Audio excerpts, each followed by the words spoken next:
Del Santo Evangelio según San Mateo.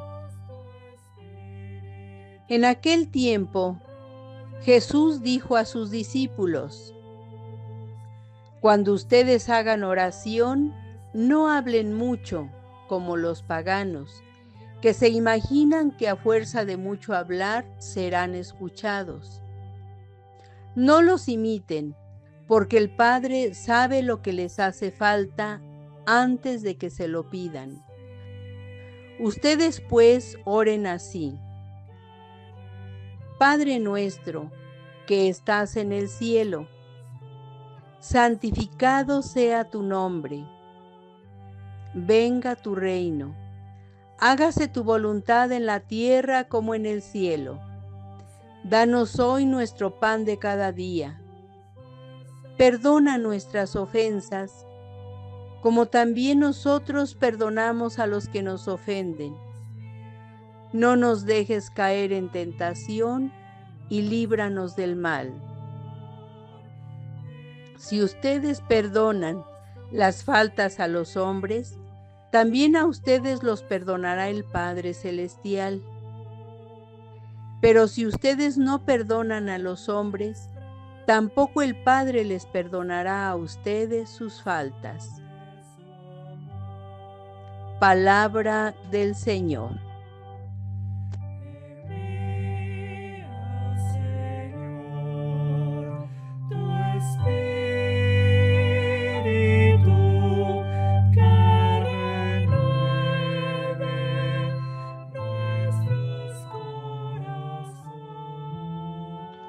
Queridos hermanos, el Evangelio que hemos escuchado sin duda que es enriquecedor.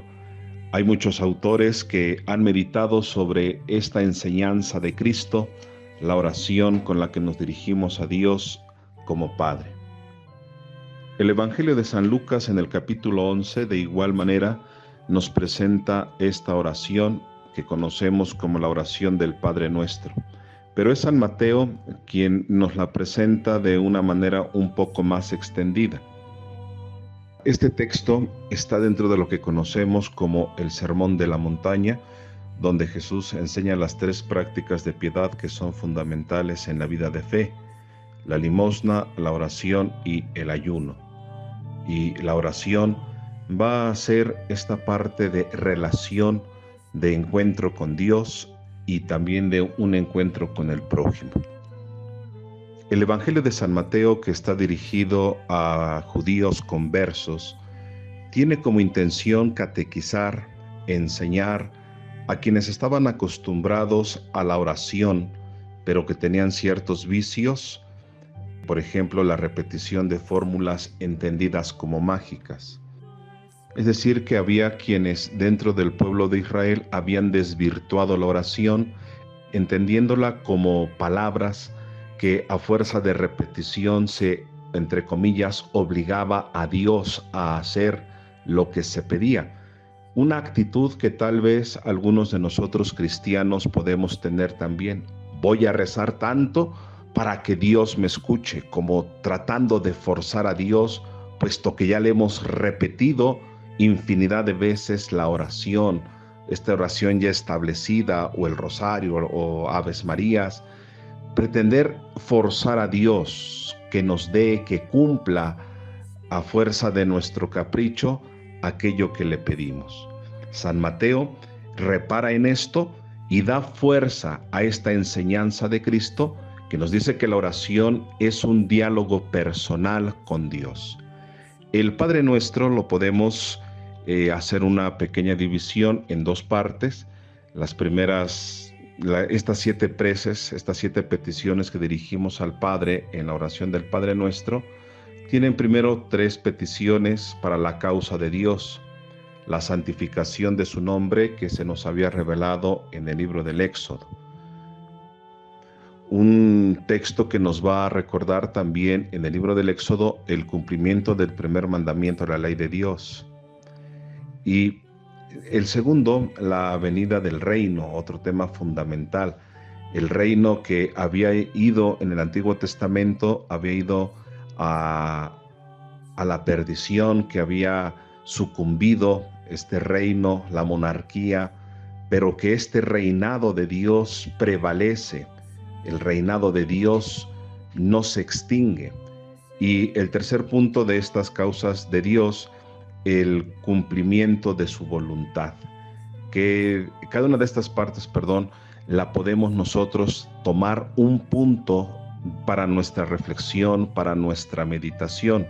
Solamente los enuncio y cada uno de nosotros podemos meditar sobre estos tres primeros puntos. Los otros 4 puntos, las peticiones por la causa de los hermanos, el pan de cada día, el perdón de las ofensas, la victoria y la libertad. Primero, el pan. Todos nosotros al leer el Evangelio necesariamente nos referimos al cumplimiento de las promesas que Dios había hecho en el Antiguo Testamento.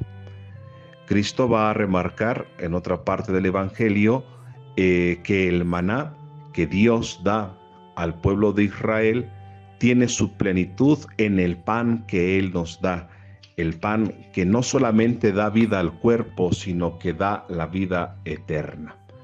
El perdón es fundamental en la enseñanza de Cristo. Si antes de ir a presentar tu ofrenda te acuerdas que tienes alguna desaveniencia con tu hermano, deja tu ofrenda, ve, reconcíliate con él, perdónalo, perdona esas ofensas, si él te pide perdón o tú pide perdón a tu hermano y después vuelve a presentar tu ofrenda. Podemos hacer una larga meditación sobre este aspecto fundamental de la vida del cristiano, el perdón. Cristo, estando en la cruz, nos lo enseña dentro de estas palabras: Padre, perdónalos porque no saben lo que hacen. Qué importante es el perdón. Cada vez que nosotros meditemos en la oración del Padre Nuestro, que la recitemos, detengámonos a pensar qué es lo que estamos diciendo en cada una de estas preces. Después, sobre la victoria sobre la tentación. No nos dejes caer en la tentación. Una de las primeras acciones que el enemigo ejerce en contra de la humanidad es esto, la tentación. Presentar el pecado como algo apetecible. El demonio seduce, el demonio presenta la tentación de apartarnos de Dios a través de los sentidos. El demonio se vale de esto, de la tentación, para apartarnos de Dios. Por eso le decimos, y Cristo nos enseña, que nos ayude Dios con su gracia a vencer la tentación. Cuando nosotros vencemos la tentación, nos apartamos, no caemos en el pecado. Y por último, la libertad, que nos libre Dios del mal o del maligno. Es un tema de suma importancia, el mal entendido como una personalidad, como un ser.